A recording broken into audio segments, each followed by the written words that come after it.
Look at the sheer velocity of a modern global logistics port.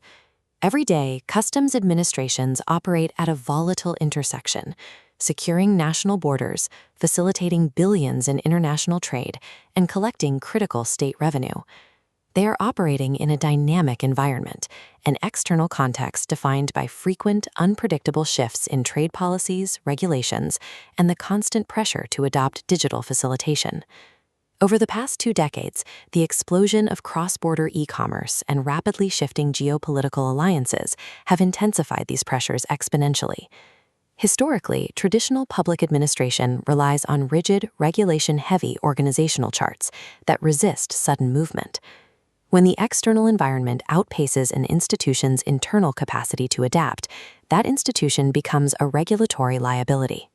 Surviving this dynamic landscape requires systemic, engineered organizational transformation rather than simple administrative memos.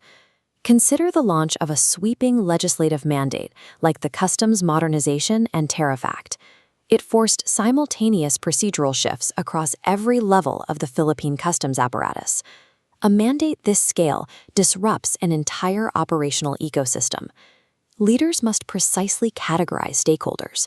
On the inside, appraisers, examiners, intelligence officers, and administrative staff must overhaul daily routines. Simultaneously, an external network of customs brokers, importers, port operators, and overlapping agencies must also adapt. Navigating this web requires agility, the capacity to sense external shifts and respond quickly without losing stability. True agility differs entirely from reactive chaos or ad hoc firefighting. It is built into the system long before a disruption occurs. During the early months of the COVID-19 pandemic, ports with pre-existing cross-functional emergency clearance teams adapted to new supply protocols within days. Those lacking these frameworks struggled for weeks. Mapping the ecosystem remains the absolute prerequisite for that kind of agile response. Leaders can only manage disruptions among actors they have accurately categorized.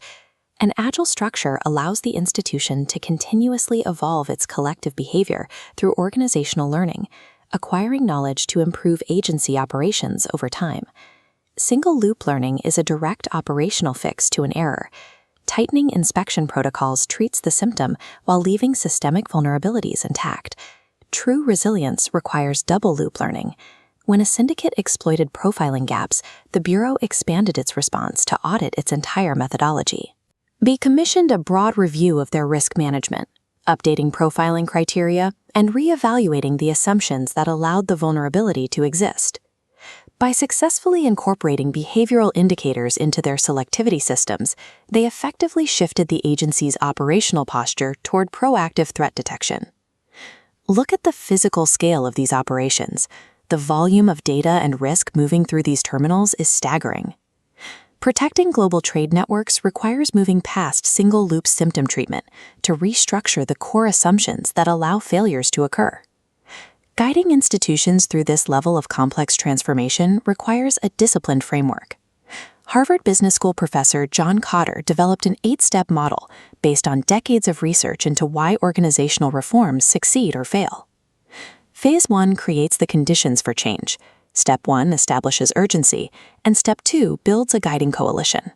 They form a strategic vision and enlist a volunteer army.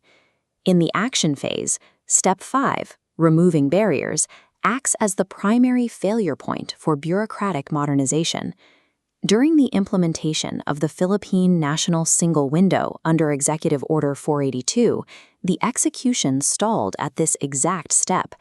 The barriers were deeply structural: outdated IT infrastructure, contradictory administrative orders, and rigid interagency data silos.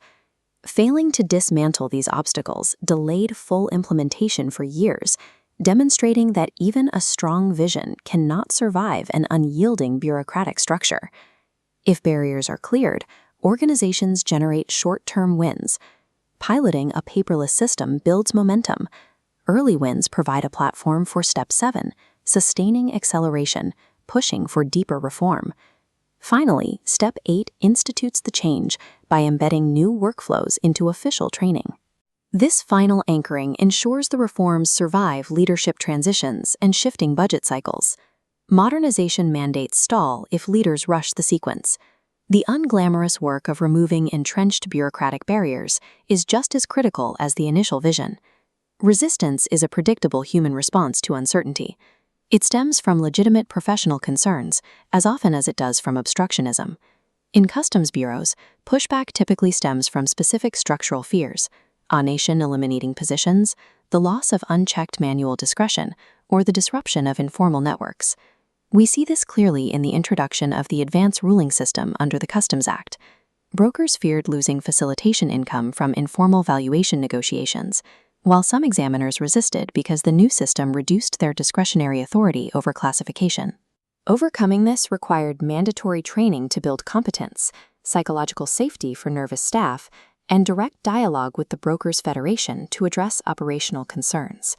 But the agency also utilized a strict legal intervention, Republic Act 6713.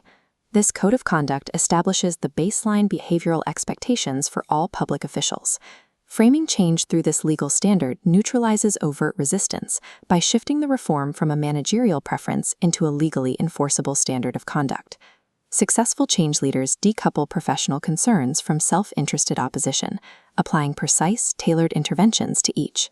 Issuing new rules or deploying technology alone will not modernize a government agency. True transformation requires mapping the entire internal and external ecosystem to understand who is affected by the disruption. It requires a commitment to double-loop learning, allowing the institution to dissect its failures and adapt to shifting global trade patterns. Resistance must be dismantled systematically, using proven sequences like Cotter's framework, combined with ethical legal standards.